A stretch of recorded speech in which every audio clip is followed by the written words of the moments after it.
আসসালামু আলাইকুম বন্ধুরা, এই যে দেখেন নওগাঁ জেলায় আমের বাগান। মানে আমার যতদূর চোখ যায় শুধু আমের বাগান আর বাগান। বাংলাদেশের মধ্যে আমের জন্য এখন বিখ্যাত নওগাঁ জেলা।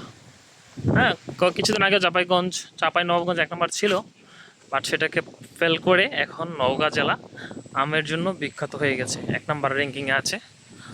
এবং এখানে ভালো ভালো আম পাওয়া যায়। এই যে এগুলো হচ্ছে হিমসাগর আমের গাছ। মানে যতদূর চোখ যাবে শুধু আম বাগান, পাশাপাশি অন্যান্য ফলের বাগানও আছে, কলা বাগান আছে। হুম,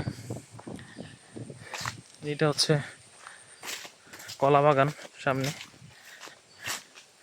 এই যে এগুলো হচ্ছে আমের বাগান, তারপর হচ্ছে কলা বাগান। এই যে কলা বাগান, এরপরে আছে যে কৃষি জমি, সেই যে একটা আমের বাগান। এটা হচ্ছে আম্রপালির বাগান